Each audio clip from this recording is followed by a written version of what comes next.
Hey guys, it's AraleDBS bringing you my Majin Vegeta deck. It's finally done. It's a red-blue deck. Actually has like a good amount of blue in it. It was originally in my Vegeta at my blue Vegeta deck profile that you guys saw. I was just playing this as the leader and switching out the Piggolos for Bottleses, the combo card, and switching out the Trunks, the one that has an energy, a blue energy, with the Destruction H Champa, the one that does double strike. Because I noticed that the blue Vegeta it was pretty decent, except the fact that you have to stop using its skill after a while because when you get to low damage you don't want to do it anymore. And so this card basically does the same thing but for pitching a card, which is super nice. So its skill is active main. Once per turn, plays a card from your hand to the drop area, gets plus 5,000 and critical. So that means when it does damage, the card that you dealt, the damage you dealt to them, the card that they pick goes to their drop instead of their hand. Another reason why he is better than Blue Vegeta in my opinion is because he gets 5,000 power, which means that even when your opponent awakens, you can still hit them 15 to 15, which is super nice. And like if you ever awaken, when you awaken you draw 2 and you flip it over. Next we have Violet Strike Dark Prince Vegeta. Has the exact same skill, place one card from your hand from the drop area. This card gains 5,000 power. 5,000 power. So that's super nice. He's the exact thing, so he's 20k by himself, which is nice. And you draw a card and he attacks. That's all he does. Super nice. The artwork's amazing on it. So let's start it with the deck. We're gonna start with my one drop. We're gonna go with all battle cards first. I don't run too many one drops in here, so we're running 4 Kaba because he's basically the best one drop red card.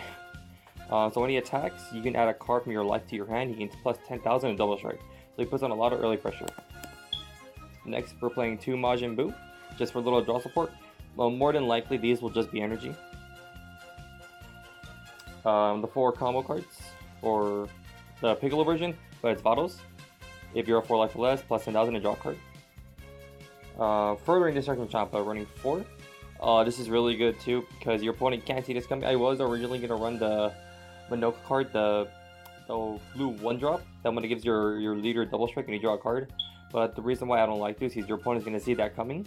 And they'll be like, oh, I'm going to negate it. Like, sure, it's good they are getting rid of it in negate, but I want to see bigger numbers. So basically, this will usually go off first turn because I'm not going to draw damage hand with it on because he's going to be 15. You attack, tap 1, he's 25, which is insane. 25 to their 10, and they already need to drop 20k to block it. Wait, 20k? Yeah, 20k. Nope. Yeah, 20k.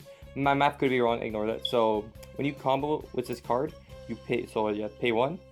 The card combo gets plus 10,000 and it gets double strike, so that means double critical to lose 2 cards, which is super nice.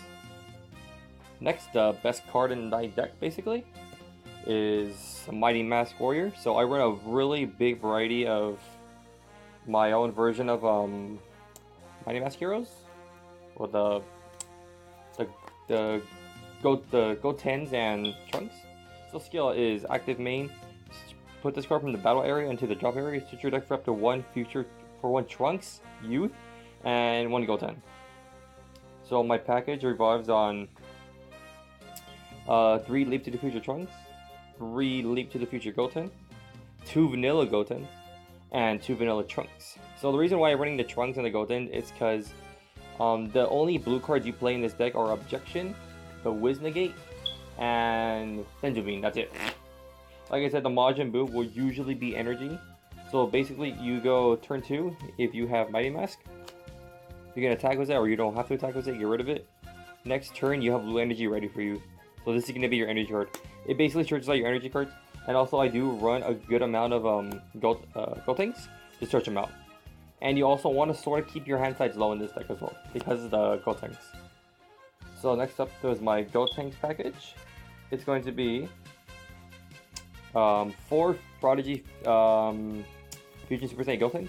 This card is really nice. Union Patora, Union Fusion. Pay 1 red and 1 anything else. Discard a Goten and it Trunks you from your hand, and you play that card. And what's nice about him too is that he has dual attack. So after he attacks, he can attack again. Next, we have 3. And Ghost Attack Super Saiyan 3 Gotenks. So it has Evolve for 4. So 2 red, 2 anything. And when he comes into play, you bring out 3 tokens. They're 15,000 attack. And his permanent is, if you have 4 or less cards in your hand, himself and all your ghost tokens get double strike, so which is super scary. Your turn 5 play or even your turn 4 play can be super threatening. They have to deal with all those beat sticks. So it's 20 and then it's 15, 15, 15. So super nice. And then the last battle card I play is... Oh, I want to play 4, but I think 3 is a perfect number. Is Miraculous Comeback Ultimate Gohan. So this card is simply amazing. It's just super good. Has double strike permanent.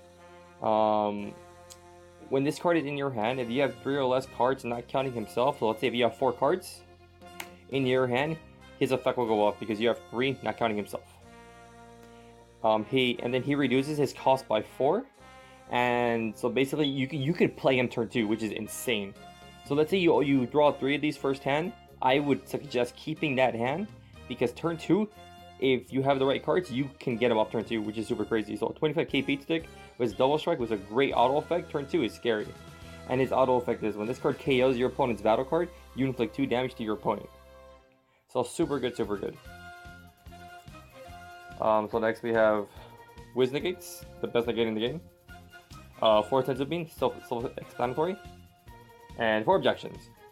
I don't really have a sideboard, but I hope you guys enjoyed this deck profile. Let me know what you guys need in the comment section below. I hope you guys enjoyed the draft box openings, even though they weren't really an openings. Like I said, I didn't have my normal setup. It went straight to my logos from work. Next, I will be having my Gold Tanks deck. And I hope you guys enjoyed this. Remember, that great comment, like, subscribe, and thanks for watching.